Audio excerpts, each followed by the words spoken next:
मित्रांनो, जय जिजाऊ, जय शिवराय, जय शंभूराजे, हरे कृष्ण.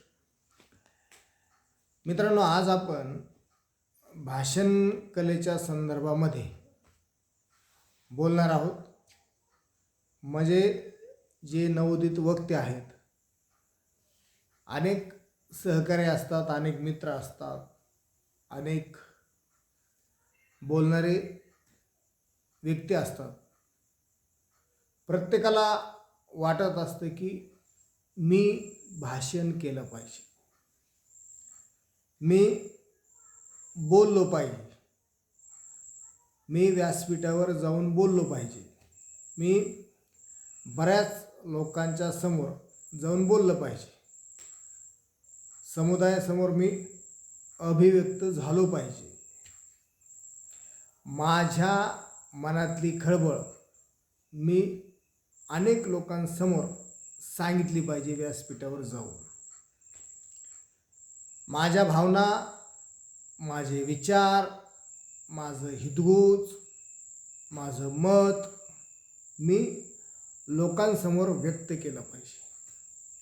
अनेक मित्रांना, अनेक सहकाऱ्यांना, अनेक म्हणजे व्यक्ती असतात, त्यांना असं वाटतं की मी चांगल्या प्रकारे भाषण केलं पाहिजे, लोकांनी माझ्या भाषणासाठी टाळ्या वाजवल्या पाहिजे, लोकांनी मी जे बोलतो आहे ते बोलणं माझं ऐकलं पाहिजे. अनेक लोकांना वाटतं, अनेक मित्रांना वाटतं, परंतु ते त्यांच्या मनातली जी खळबळ आहे ती व्यक्त करू शकत नाही. त्यांचे विचार, त्यांच्या भावना, त्यांचं मत, त्यांचं हितगुज ते मांडू शकत नाहीत. एक 10 लोकांपुढं, एक 100 लोकांपुढं, एक 500 लोकांपुढं, 1000 लोकांसमोर ते व्यक्त होऊ शकत नाही. त्यांना खूप भीती असते की मी जर व्यासपीठावर गेलो, माईक हातामध्ये घेऊन बोलायला सुरुवात केली तर लोक मला काय म्हणतील, लोक मला हसतील का, लोक मला नावं ठेवतील का, लोक म्हणतील ह्या शहाण्याला जर बोलता येत नव्हतं तर कशाला व्यासपीठावर गेला असं म्हणतील का, किंवा माझ्याकडून काही एखादा चुकीचा शब्द गेला तर लोक माझा अपमान करतील का. असे अनेक प्रश्न त्या नवोदित वक्त्याला पडत असतात. आणि मग तो व्यासपीठावर बोलायला जात नाही, किंवा मग तो भाषण देणं टाळतो, तो भीतो आणि तसंच मागं राहतो. अनेक जण जरी धाडसाने उठून गेले तर मग त्यांना कधी कधी खूप त्यांची फजिती होऊन जाते, खूप घाबरून जातात. ते जरी उठून गेले तरी त्यांचा चेहरा गोरामोरा होऊन जातो, त्यांच्या पोटामध्ये गोळा येतो, छातीमध्ये धडधड होते, जे श्वास आहे तो श्वास दुप्पट गतीने धावतो. धीम्या गतीने जो श्वास धावत असतो तो धीम्या गतीचा जो श्वास असतो तो दुप्पट गतीने धावत चालतो. डोळ्याची उघडझाप होते, गळा जो असतो तो गळा शुष्क पडतो, कोरडा पडतो, आणि आपण जो आवंडा असतो, थुंकी असते, ती थुंकी गिळत राहतो. पाय लटलट कापतात, हात थरथर कापतात, आपला दृष्टी संपर्क होत नाही, आवाज घोगरा होतो, चेहरा लालबुंद होऊन जातो, कानं लाल होतात, घामाचा थर पूर्णपणे आपल्या कपाळावरती येतो, आपला घामाने आपण भिजून जातो. अशी परिस्थिती बऱ्याच व्यक्तींची होते, बऱ्याच मित्रांची होते, बऱ्याच सहकाऱ्यांची होते. आणि मग ह्या कारणामुळे ते पुढे जात नाहीत, किंवा भाषण करत नाहीत, बोलत नाहीत, खूप दडपण घेतात आणि व्यक्त होऊ शकत नाहीत. अशा अनेक लोकांची फजिती होते. एक 7-8 वर्षापूर्वी मला सुद्धा असंच व्हायचं. मी बोलत असताना घाबरून, प्रत्येक व्यक्ती, प्रत्येक वक्ता हा घाबरून जात असतो. परंतु ही जी भाषण कला आहे, किंवा व्यक्त होण्याची जी कला आहे, ही जी वक्तृत्व कला आहे, ती कलाच मित्रांनो आपल्याला सातत्याने परिश्रम घ्यावा लागतो, प्रयत्न करावा लागतो, प्रॅक्टिस करावी लागते, सराव करावा लागतो. त्यावेळी ही कला विकसित होत असते. सातत्याने कन्सिस्टन्सी ठेवावं लागते, याच्यामध्ये सातत्य ठेवावं लागतं, परिश्रम घ्यावा लागतात आपल्याला, त्याचं कंटिन्यू सराव करावा लागतो, सातत्याने त्याचे अभ्यास करावा लागतो. त्यावेळेस ही कला विकसित होते आणि ही कला सातत्याने सरावाने विकसित होणारी कला आहे. कोणती गोष्ट घ्या, आपल्याला सराव आपण जेवढं करू तेवढं त्याच्यामध्ये आपण प्रगती करू. म्हणून ही जी भाषण कला आहे ती सरावाने विकसित होणारी कला आहे. ज्ञान असलं पाहिजे, नॉलेज असलं पाहिजे, त्यावेळेस ही आपण अभिव्यक्त होऊ शकतो. आता बऱ्याच नवोदित वक्ते असतात, त्यांना माहिती नसतं, मग ते घाबरतात का, तर त्यांच्याकडे परिपूर्ण नॉलेज नसतं, परिपूर्ण ज्ञान नसतं, किंवा परिपूर्ण जरी नॉलेज असेल तरी त्यांच्याकडे शब्द साठा नसतो, शब्दशक्ती नसते, शब्दाचा संचय त्यांच्याकडे नसतो, त्यांच्याकडे शब्दकोश तयार झालेला नसतो, शब्दाची श्रीमंती नसते. मग हे शब्दसाठा, शब्दसंचय, शब्दाचा कोश, शब्दाची श्रीमंती, शब्दसंचय हा नसल्यामुळं त्यांना भीती वाटते. आणि जर हे दोन गोष्टी असल्या आपल्याकडं, कोणत्या, शब्दसाठा असला पाहिजे, शब्दसंचय असला पाहिजे, शब्दाची श्रीमंती आपल्याकडे असली पाहिजे, शब्दकोश आपल्याकडे तयार असला पाहिजे, आणि नॉलेज जर परिपूर्ण असेल तर 100% 1001% तो उत्तम वक्ता होईल. उत्तम वक्ता ह्या सगळ्या जर गोष्टी त्याच्याकडे असेल तर. परंतु जो नवोदित वक्ता असतो त्याच्याकडे ह्या गोष्टी नसतात आणि म्हणून तो घाबरून जातो. म्हणून आपल्याला जर परिपूर्ण नॉलेज आणि शब्दशक्ती, शब्दसाठा, शब्दसंचय, शब्दकोश जर तयार करायचा असेल तर आपल्याला वाचन करावं लागेल.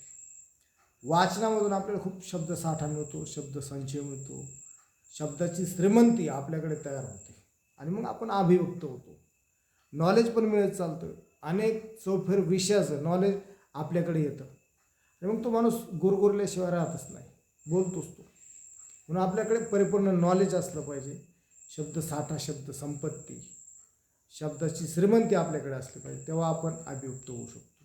त्यामुळे नवोदित जे वक्ते आहेत त्या नवोदित वक्त्यांनी नेहमी लक्षात ठेवलं पाहिजे की वाचन असलं पाहिजे, श्रवण असलं पाहिजे, चिंतन असलं पाहिजे, मनन असलं पाहिजे, लेखन असलं पाहिजे.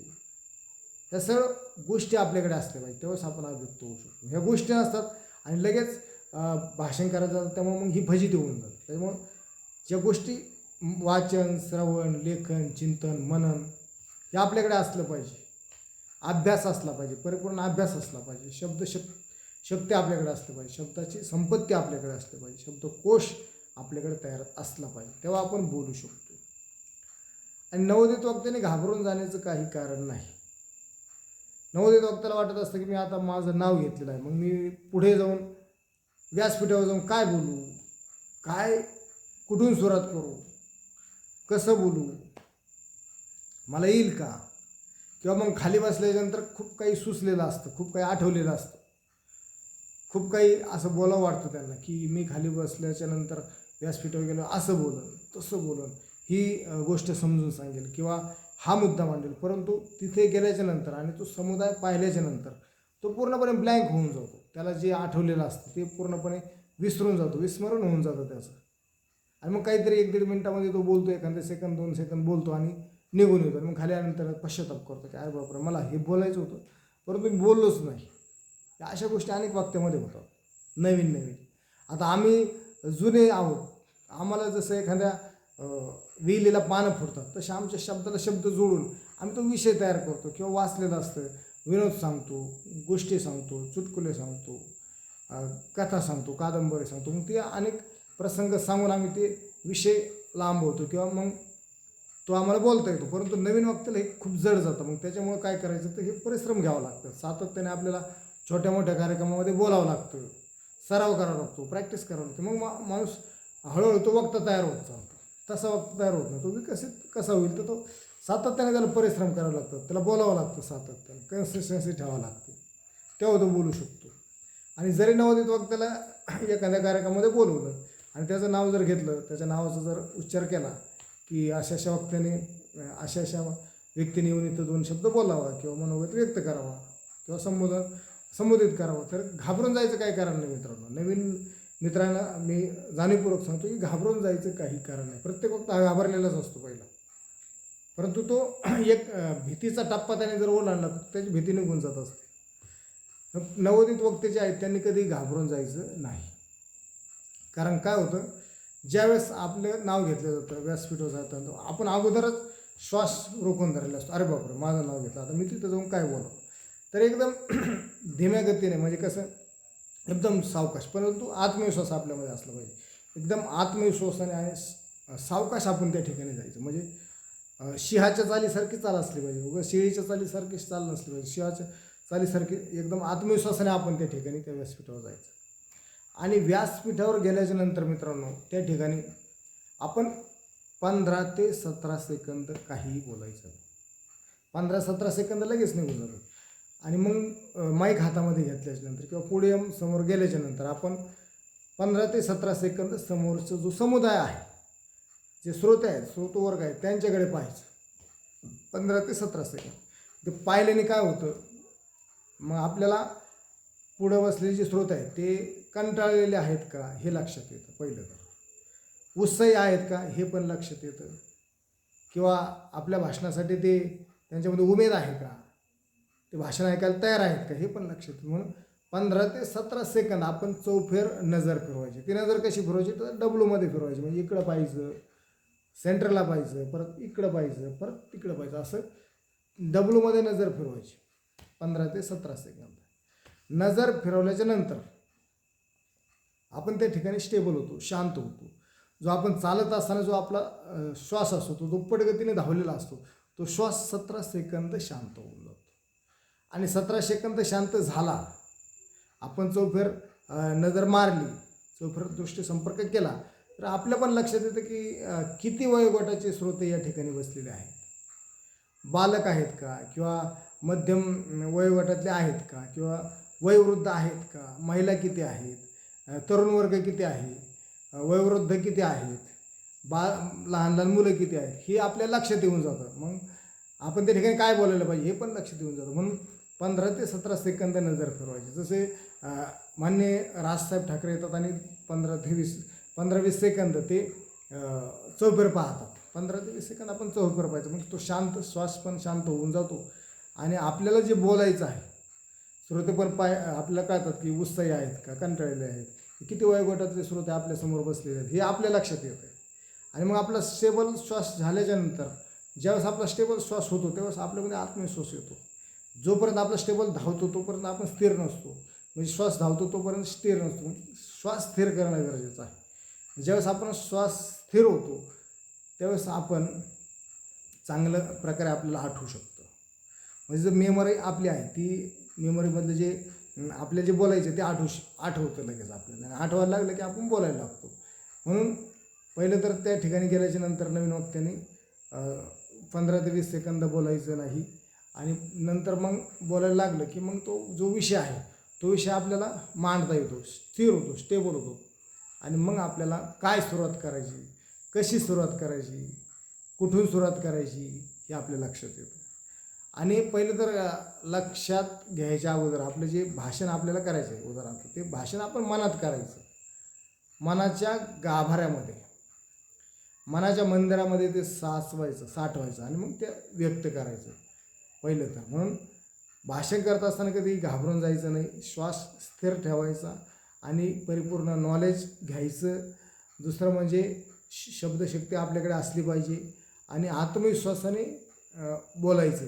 ही कला ही सातत्याने परिश्रम घेऊन किंवा सातत्याने आपल्याला सराव करावा लागतो, त्याने ही कला विकसित होते. म्हणून नवोदित जे वक्ते आहेत त्यांच्यासाठी हा खूप महत्त्वाचा व्हिडिओ आहे की भाषण करायला प्रत्येकाला वाटतं भाषण केलं पाहिजे, लोकांनी माझं भाषण ऐकलं पाहिजे, माझ्या मनातली कुजबूज, माझ्या मनातली खळबळ लोकांसमोर मी मांडली पाहिजे, प्रत्येकाला वाटतं. परंतु काही गोष्टी आपल्याला फॉलो करावं लागतील, त्यावेळेस आपण बोलू शकतो. अनेक लोकांचे मला फोन असतात की सर मला खूप भीती वाटते, भाषण करता येत नाही, खूप काय बोलावं हे सुचत नाही. तर पहिलं तर आपल्याला त्याचा अभ्यास करावा लागेल. त्या कार्यक्रमाचा हेतू काय आहे, निमित्त काय आहे, उद्देश काय आहे, उद्दिष्ट काय आहे हे आपल्याला समजून घ्यावं लागेल. मला त्या ठिकाणी काय बोलायचं आहे आपल्या मनामध्ये पहिलं भाषण करावं लागेल मनामध्ये, तेव्हा आपण रणामध्ये चांगल्या प्रकारे भाषण करू शकतो.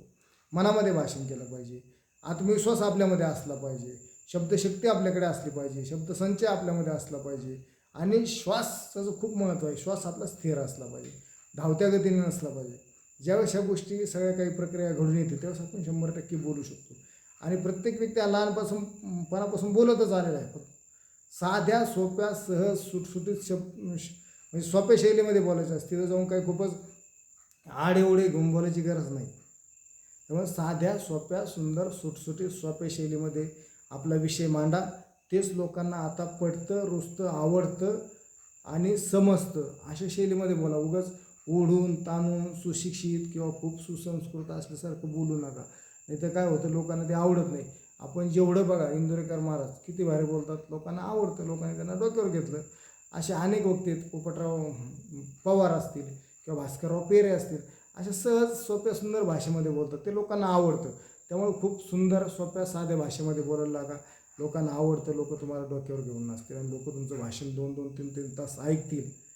त्यामुळे भाषणाच्या काही गोष्टी आहेत त्या फॉलो करायला शिका आणि कन्सिस्टन्सी ठेवा, सातत्याने ठेवा. लहान कार्यक्रम असेल, मोठा कार्यक्रम असेल, ते 9-10 वक्त्याने बोलायला लागा.